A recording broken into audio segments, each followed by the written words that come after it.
Good evening, sir. My name is Jallaine Perpetua G. Siervo, and this is my presentation of downloading Windows 11 in VirtualBox. First, we'll start with opening the VirtualBox, new, and we'll type the name, of course, Windows 11, and we'll select the ISO file of it.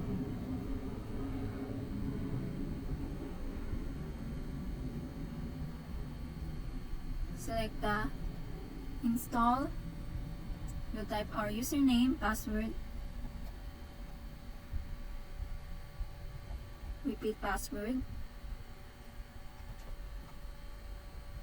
We'll type our base memory or RAM. I have 16 GB of RAM, so I'll push 8 GB of it. Processors 4. Our hard disk 80 GB of storage. We'll leave this product key untouchable and select finish.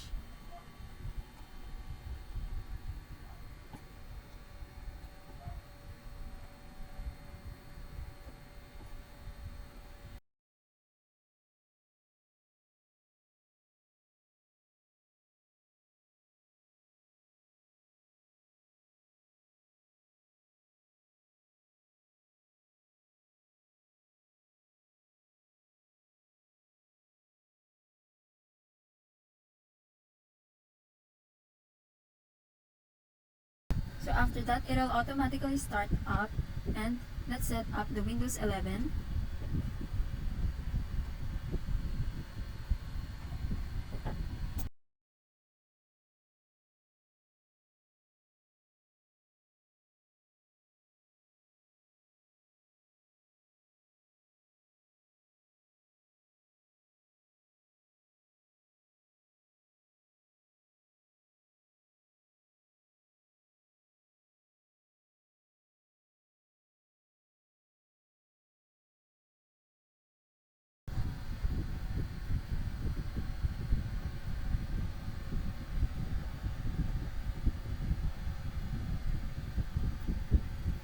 When the loading is finished, here we will now see the Windows 11 fully installed and its user interface to set it up in our computer.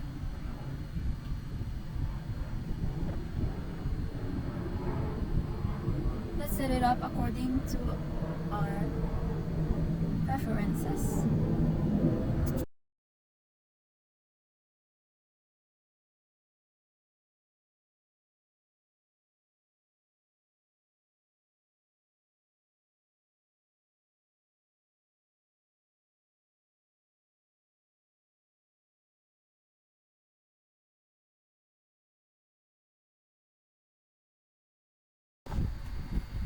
Here we can set up our name. Let's just put laptop for now.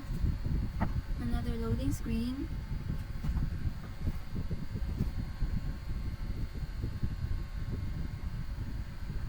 Set up for personal use.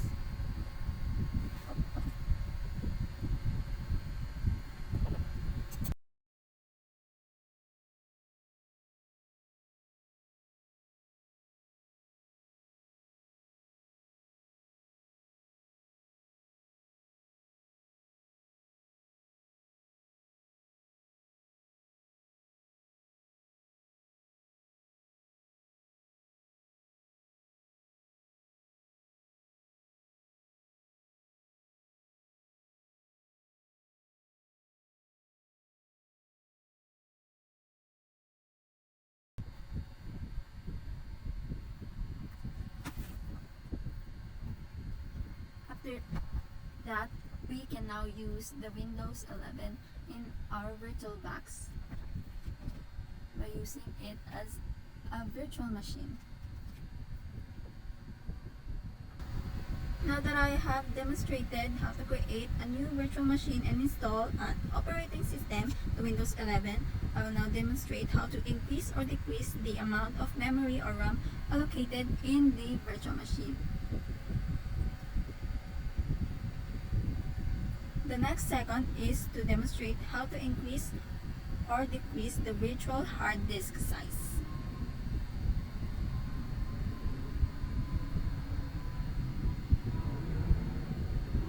At the bottom, you can adjust it.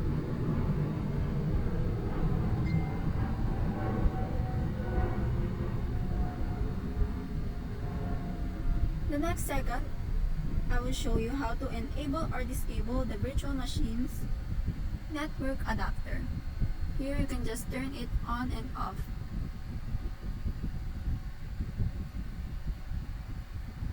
The next one is how to take a snapshot of it.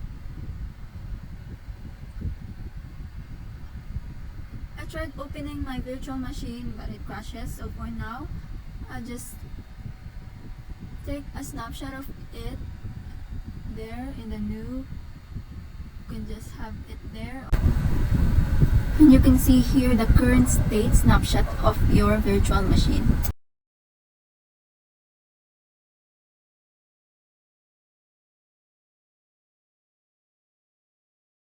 My reflection and explanation in my experience in the virtual box, creating the virtual machine. What challenges did you encounter in adjusting VM settings, RAM, disk, and network? So for the RAM and disk allocation, if the virtual machine was running or in a safe state, RAM settings were locked and couldn't be changed. It's the same for adjusting the disk size. For networking, sometimes using bridge adapter didn't connect properly to the network, especially on Wi-Fi or custom IP configs. So what steps did I take to solve those issues? So for the RAM and disk resizing, I have to completely shut down the virtual machine, not just pause or save state, so that I can adjust the memory in the settings. For the network issues, I tested different nodes. For bridged mode problems, I often had to restart the host network or temporarily disable or re-enable the adapter. Assigning static IPs sometimes help too. So number 3, why is virtualization important in modern IT infrastructure? So virtualization is super important in IT today because it lets us run multiple operating systems or servers on one physical machine. So that means we can save a lot of money on hardware and use resources more efficiently. For example, instead of buying 5 separate computers, we can just run 5 virtual machines on one powerful computer. So it's also really useful for testing and development. If something goes wrong, we can just go back to a snapshot and try again. Virtualization makes it easier to manage systems, scale up when needed, and even recover faster in case something crashes. It's a big part of how cloud computing works too, which is huge in the modern IT.